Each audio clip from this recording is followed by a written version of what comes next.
So magandang umaga mga katropa, no? Andito na naman tayo sa kuta ng mga kamental. Ayan, at makikita nyo sa likuran ko, no? Ayan, kakapraso ni natira sa bahay ni nanay. At itong karugtong mga katropa, itong karugtong nawasak na. Ayan, nawasak na at binangga ng malaking kahoy na ito nung may bagyo at malaking tubig nagkaalon dito. So winasak nito. Winasak itong malaking kahoy na ito, yung karugtong bahay ni nanay. Kaya ililipat natin doon sa bandang itaas itong kubo nila. At kasi napakalalim na ng nakuha, napalaki na nakuha ng buhangin. Ayan, napakalalim na.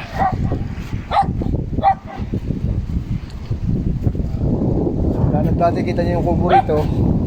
Ayan, inilagyan ni Mike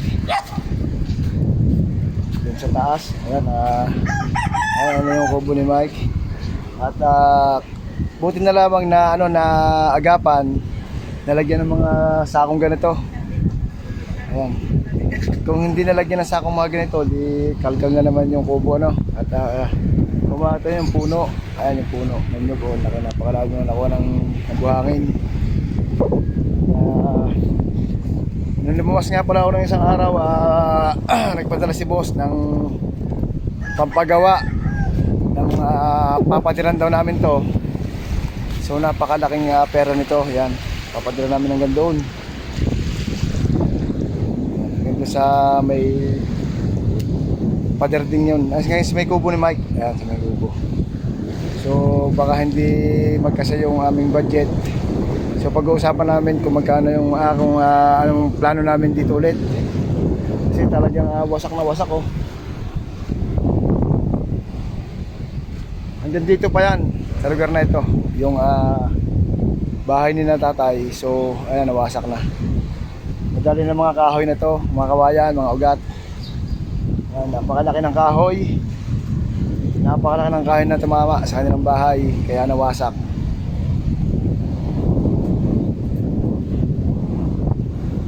Yung mga kahoy malalaki pasok dun sa talagang kalooban. Kawawa naman. At tulad po ng plano, ayan, itong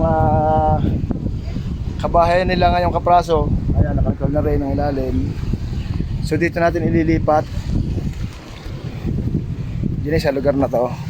Ayan.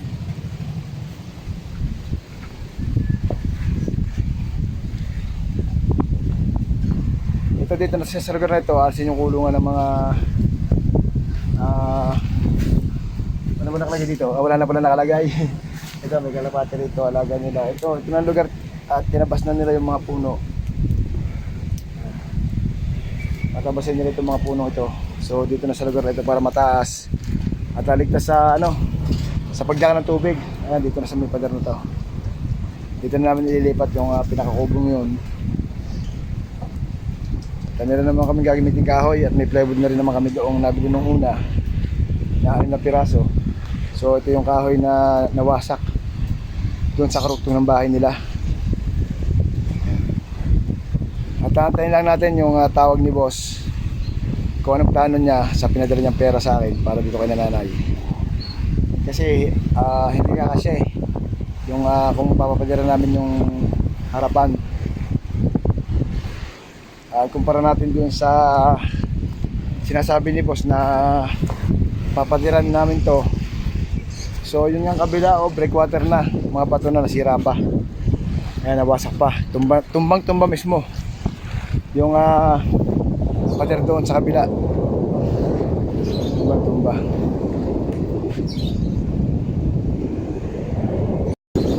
Ito nga yung mga mga lalakang kahoy. Ayan, mga galing galing bundok. Ito galing sa may ilog na yan. Ayan, ang lalaki ng kahoy. Galing basura ngayon dito. So ayan, yung mga kahoy na yan ang tumama sa kanilang bahay, kaya nawasak. Ayan, Dati hanggang dun yan. So ayan na lamang, pinagtagpi-tagpi. Ayan, ito yung pinakabubong nila. Yan, pinakabubong nila. Ayan, itinagpi nila sa iding-ding na lang. So wala talagang magagawa pag yung kalikasan. Ayan, ang ganda nito, oh. Upuan, haba. Tanang kahoy, ugat ng kawayan.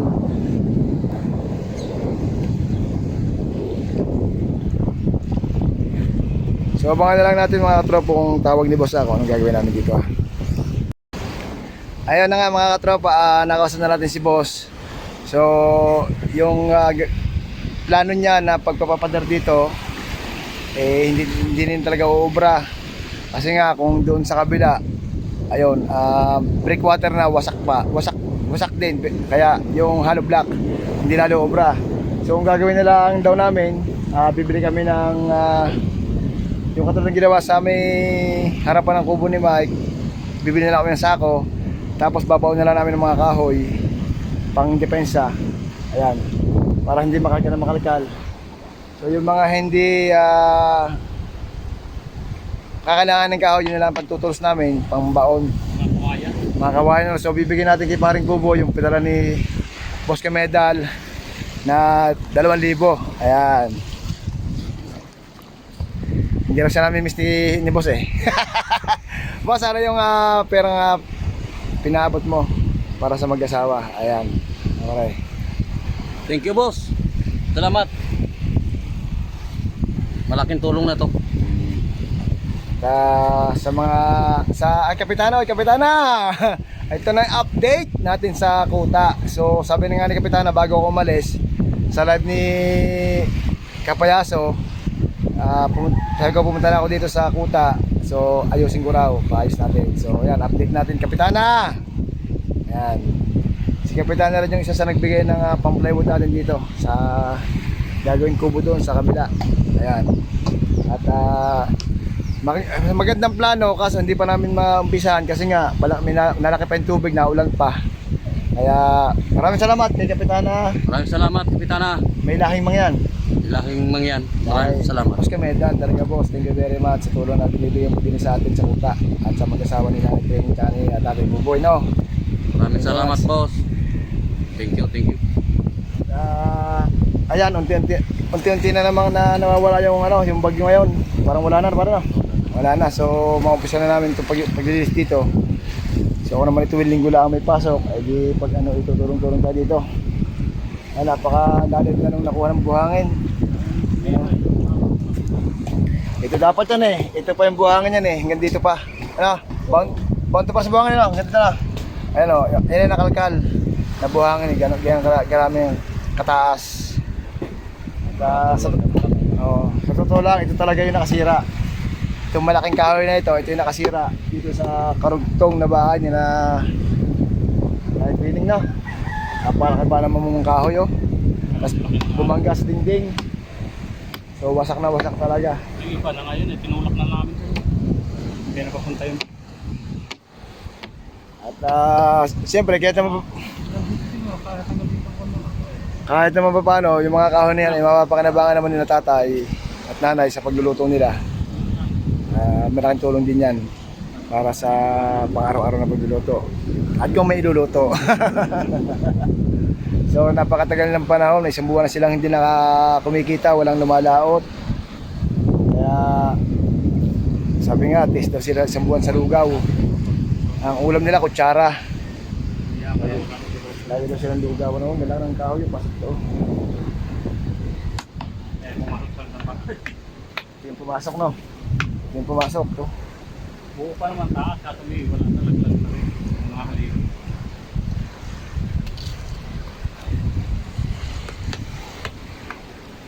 Bukas yung kalaot na. Medyo maliit-liit na naman yung may maliit-liit na naman yung alon. So baka bukas makalata sa babangka. Ayan, baka mapakabit na yung batangan. Ay, may batangan pa. Ay, hindi naman nilaalis, no? Sa amin eh, pag ganyan, nilaalis yung batangan eh.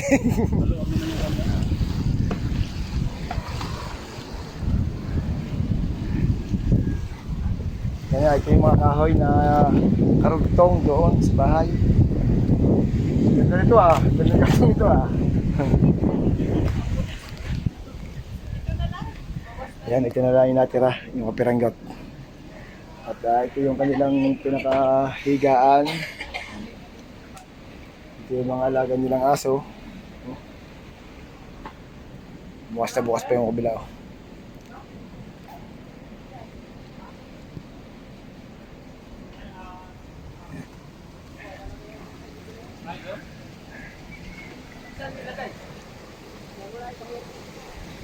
So yun, boss, Kamedal, maraming salamat At napakalaking tulong ang binigay mo para kay nanay.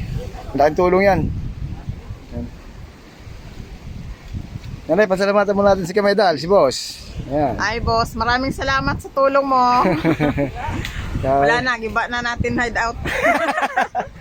Tsaka kay Kapitan ng Mayla. Kapitan Mayla po, maraming Kapitan ng salamat. Mayla, yung nagbigay ng ating plywood nung una. Kasi Kuya Jerry Hunter. Kuya Jerry Hunter, maraming salamat po sa inyo. Yung mga tumulong sa atin. Pero ayan, huwag kayong maglala at unti-untiin natin yan. Ayan, at dito natin nililipat yung pinakaano para medyo malayo sa dagat. Sa plano namin, itutuloy namin yung likurang yun ang pinakakatis natin, pinapahinga pag may bisita tayo. Ano ba? Oo, yung likod na.